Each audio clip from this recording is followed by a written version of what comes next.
सभी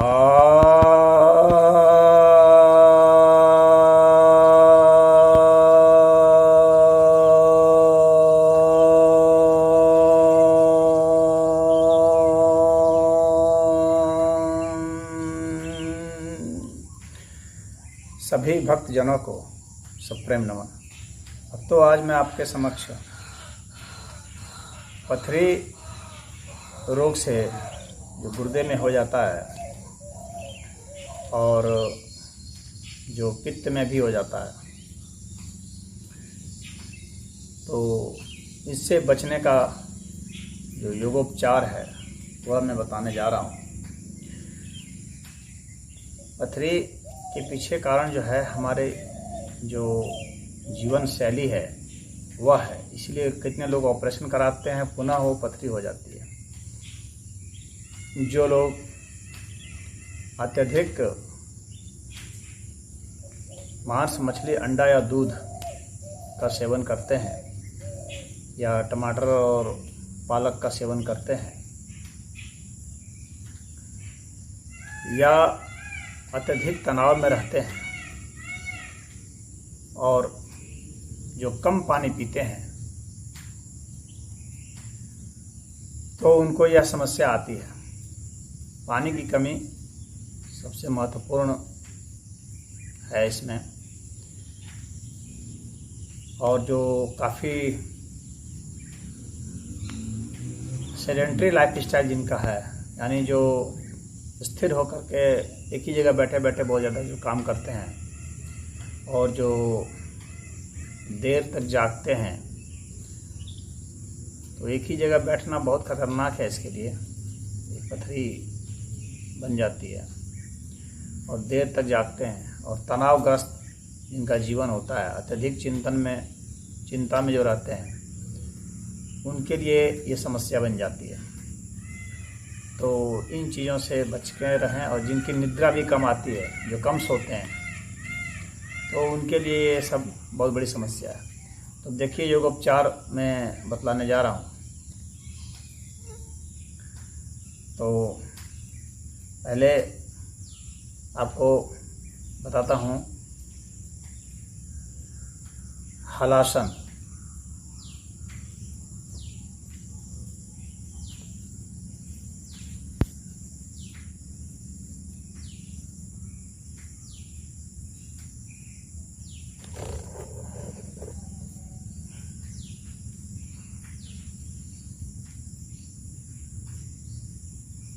पैर को पीछे ले जाएंगे,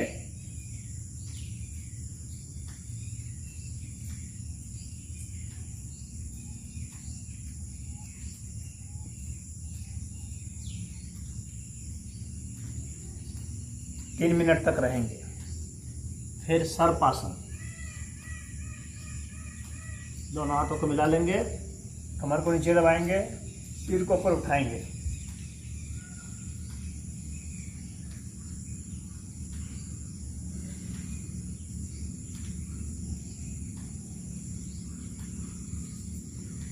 तीन मिनट तक रहना है। पूर्ण मत्स्येंद्रासन, हाथ सीधा रखेंगे, सांस छोड़ेंगे जोर से, इसको आगे बढ़ाएंगे। जब ये हाथ पार होने लगे इस तलवे की, तब इसको ऐसे करके फंसा लेंगे और यहाँ सटा देंगे।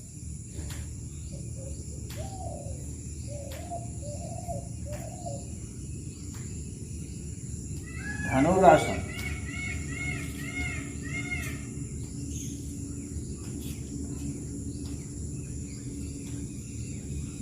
सांस छोड़ देंगे और सांस छोड़ करके सांस को रोक देंगे और उठा देंगे पैर को। पैर की ताकत से हाथ को खींचेंगे। ध्यान रहे, हाथ की ताकत से पैर को नहीं खींचना, पैर की ताकत से हाथ को खींचना।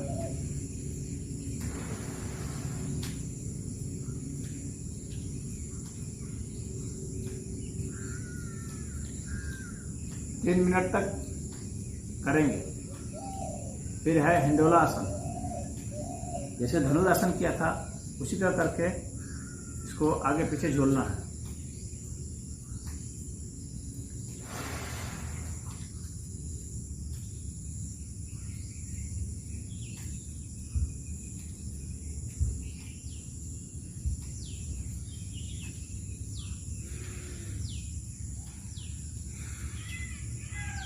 इसे भी 3 मिनट तक करेंगे।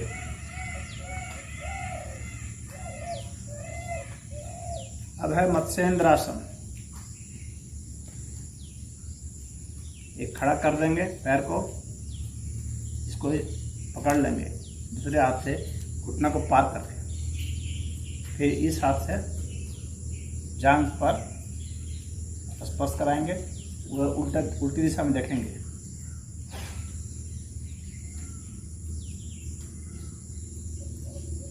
तीन मिनट तक रहने की कोशिश करेंगे।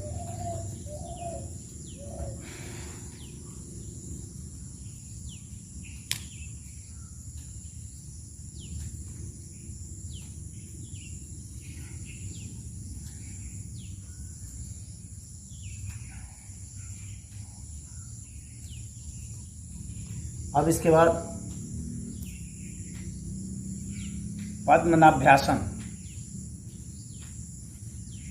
पद्मासन जैसी स्थिति लगा लेंगे, पैर को चढ़ा लेंगे एक दूसरे पर,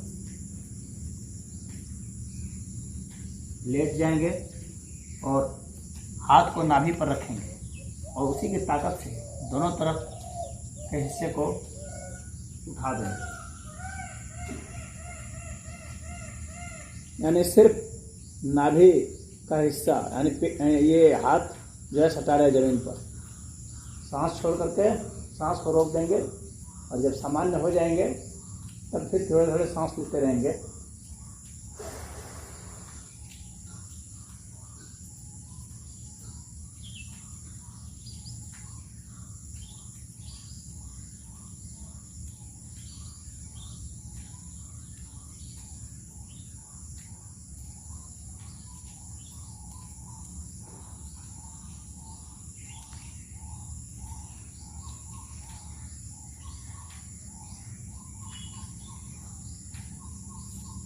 अब इसके बाद योग मुद्रासन करेंगे।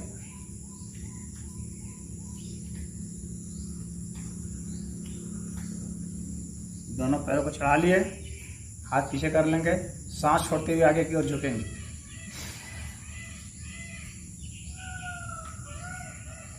दाढ़ी को सटाना है।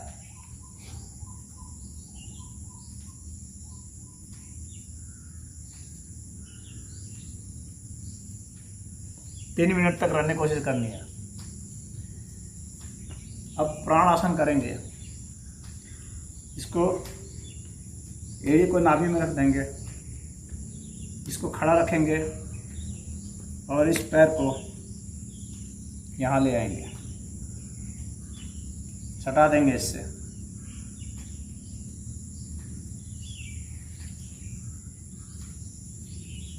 इसी क्रिया को दूसरे पैर से करेंगे।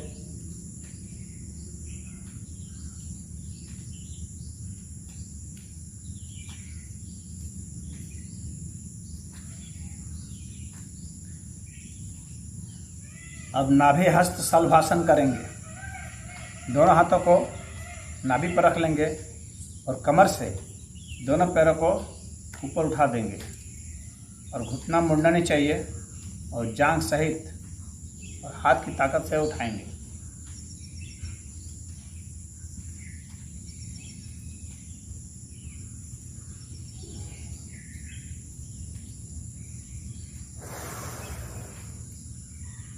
और सांस छोड़ने के बाद सांस रोक करके उठाएंगे।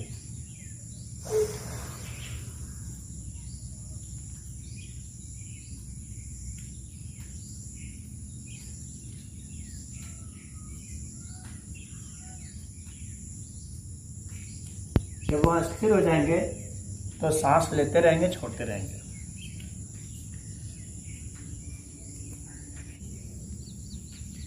अब उदर मुष्टिकासन बतलाने जा रहा हूं।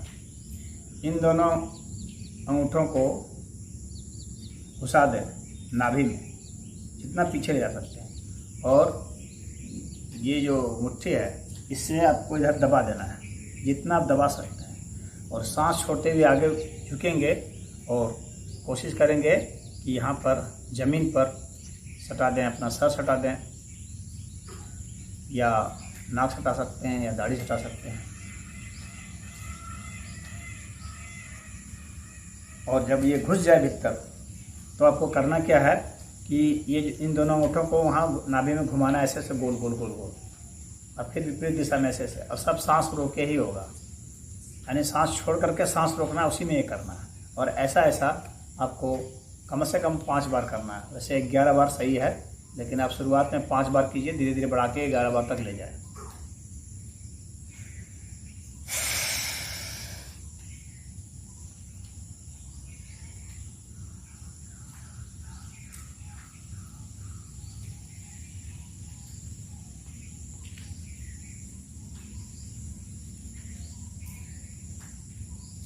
आपको इसे जोर से दबाना है, ध्यान रहे। आपको कोशिश करनी है कि ये सट जाए उधर, और अंगूठा भी सट जाए भीतर, और इसे घुमाना है। यह बहुत ही लाभकारी है इसमें। अब चक्रासन बताने जा रहा हूँ। दोनों हाथों को पीछे की ओर ले जाएंगे, लेट करके पीठ के बल लेट जाएंगे और पीछे की ओर ले जाएंगे। दोनों पैरों को समेट लेंगे, फिर सर के बल पर शरीर को उठा लेंगे, और फिर हाथ के बल पर सिर को उठा लेंगे, और फिर दोनों पैरों को थोड़ा और नज़दीक ले आएंगे हाथ के। तो आपका चक्रासन पूरा हो जाएगा, और ऐसी स्थिति में आपको 3 मिनट तक रहना है।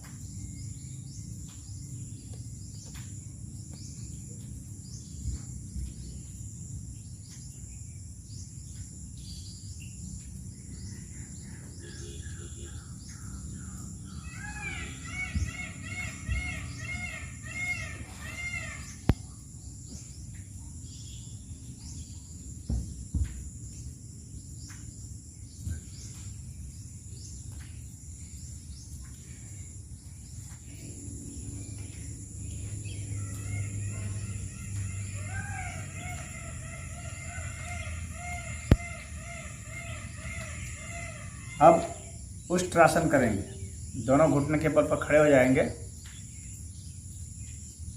और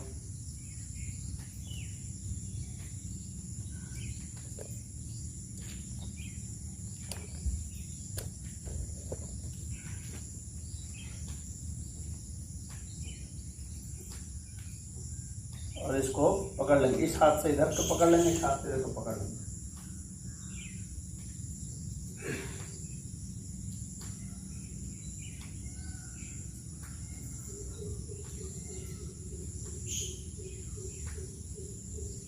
तीन मिनट तक करेंगे। इसके बाद पार्श्वचालनासन करेंगे। लेट जाएंगे,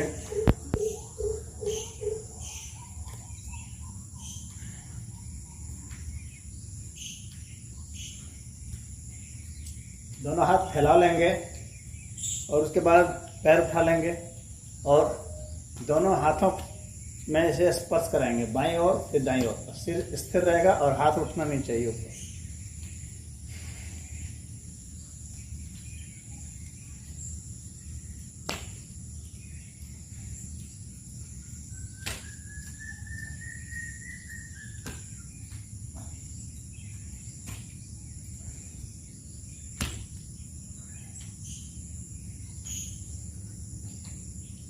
अब इसी तरह से पिंड मर्दनासन करेंगे। उसी तरह दोनों हाथों को फैला लेंगे, और एक पैर से एक हाथ को पकड़ लेंगे।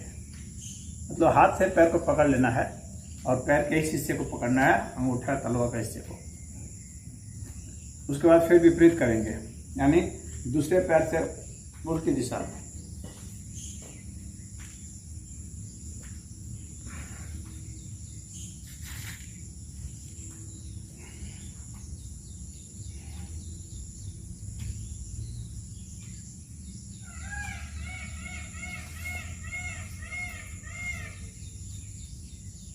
और उल्टी तरफ देखना है, दूसरी तरफ देखना है।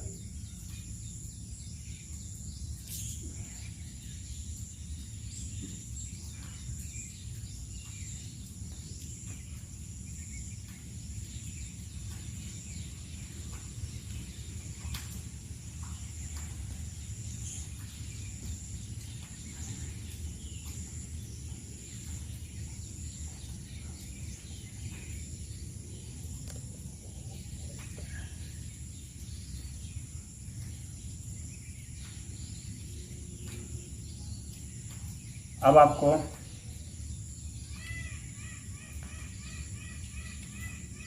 पिंड मर्दनासन के बाद अब मैं प्राणायाम बतला रहा हूँ जो इसके लिए काफ़ी ज़रूरी है। तो उसमें है उद्यान बंद।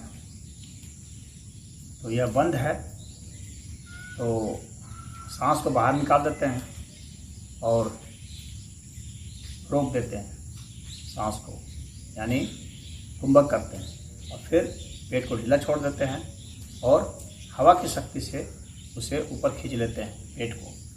याद रखिएगा, हवा की शक्ति से खींचना है, मांसपेशियों की ताकत से नहीं।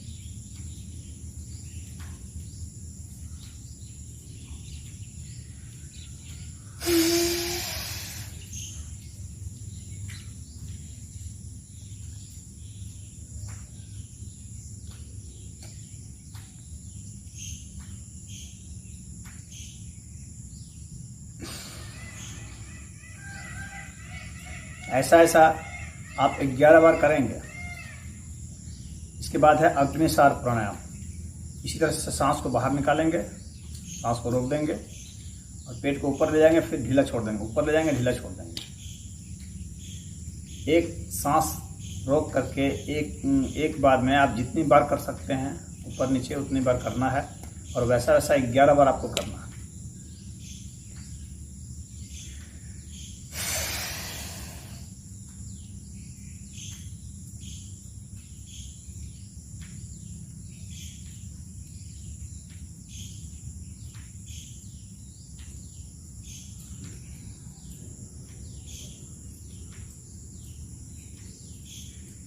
अब इसके बाद नौली क्रिया है जो बैठ करके भी और खड़े होकर के भी किया जाता है।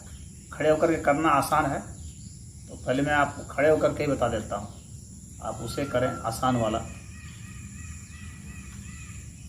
खड़े होकर के दोनों हाथों को जांघ पर रख लेते हैं, घुटने पर रख लेते हैं और हवा को बाहर निकाल देते हैं, हवा को रोक देते हैं।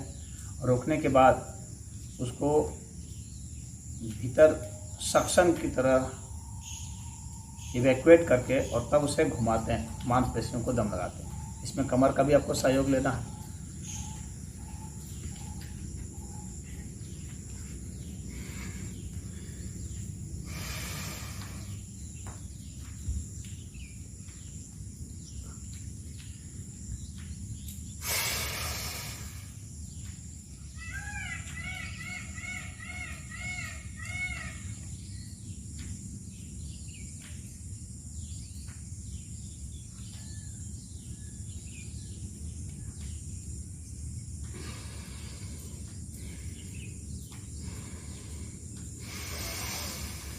अब उल्टी दिशा में घुमाऊंगा।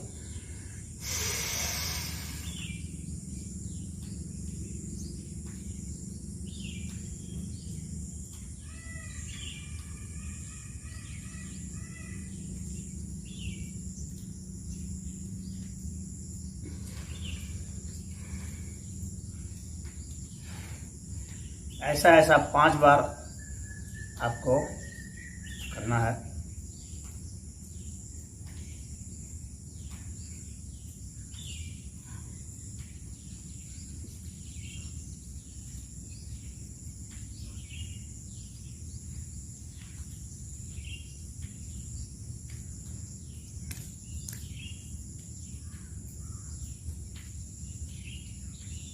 अब इसके बाद आपको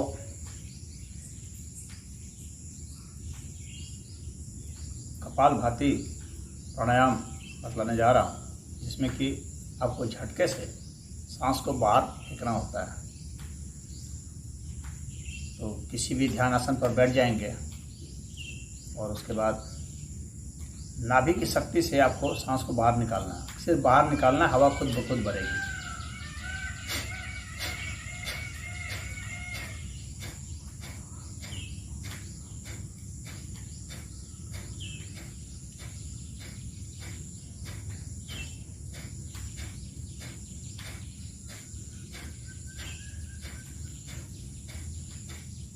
ऐसा 108 बार करेंगे, लेकिन कोई ज़रूरी नहीं है कि पहली बार में ही आप करें। आप धीरे धीरे इसको बढ़ाएंगे। शुरू में जितना आप 20-25 बार कर सकते हैं, फिर धीरे धीरे आपकी जैसे जैसे शक्ति बढ़ेगी वैसे वैसे आप इसको आगे बढ़ाते जाएंगे। अब मैं आपको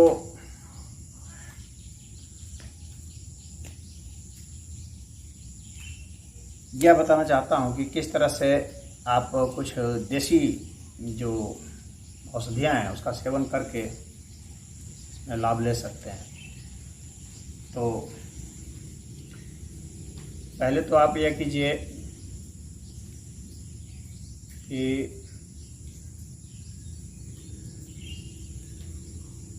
वरणे की छाल, गोखरू, पत्थरचट्टा और आंवला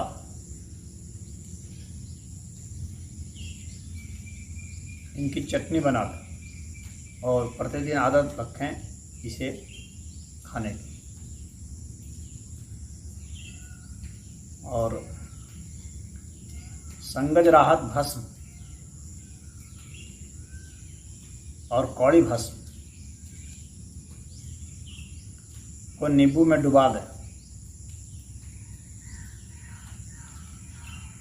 और उसके बाद उसे 1 महीना तक छोड़ दें।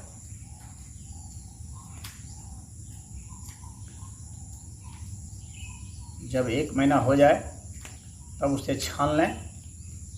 फिर उस पानी को, जो नींबू, पानी क्या मतलब नींबू का जो रस हुआ जिसमें कि ये कौड़ी भस्म और संगज भस्म घुल गया था, अब उसी का 1-1 चम्मच सुबह शाम लें। ये वयस्कों के लिए है, अगर बच्चे हैं तो मात्रा आधी कर दें और छोटे बच्चे हैं तो चौथाई कर दें। नारियल का पानी या ताज़ा ताड़ी का रस जो होता है वह, उसका सेवन करें तो वो बहुत ही लाभकारी होगा। तो इतना यदि आप कर लेते हैं तो आपको ये सब समस्याओं से नहीं गुजरना पड़ेगा। और जिन जिन कारणों से हुआ था उनका आप परहेज कर दें, जो शुरू में वीडियो के शुरुआत में मैंने बताया था। तो यह जो है योगोपचार है इसका। और एक चीज़ और, यदि आपको उपलब्ध हो सके, शहरों में तो थोड़ा कठिन है, गांव में हो सकता है, कि जो झरबेरी होती है, तो झरबेरी की जो जड़ होती है, अगर उस जड़ को आप उबाल करके यदि आप 1-1 चम्मच पिएंगे सुबह और शाम को खाली पेट, तो वो पथरी को आपको तोड़ के निकाल देगी। बहुत ही लाभकारी है। इसका होम्योपैथ में भी इसकी दवा आती है, बर्बेरिस का टिंचर आता है, मदर टिंचर। तो आप उसका भी 8-10 ड्रॉप ले सकते हैं प्रतिदिन, जिनके पास ये उपलब्ध नहीं है। हालांकि जो इसकी जो जड़ है तो आयुर्वेद के हिसाब से तो वो बहुत फ़ायदा करती है।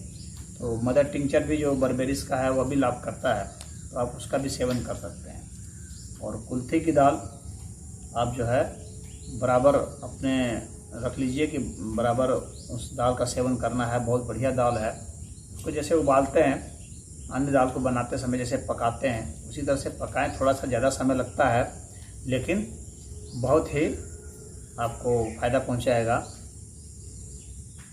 और जिन क्षेत्रों में कुल्थी की दाल खाई जाती है वहाँ पर पथरी नाम की कोई चीज़ होती ही नहीं है।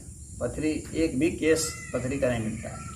तो इसलिए कुल्थी की दाल का सेवन करें, ये बहुत ही अच्छा है। उसमें जो आप छौंक होकर लगाते हैं तो उसको आप लगा सकते हैं, उसको लगा करके आप उसका सेवन करें। ओम।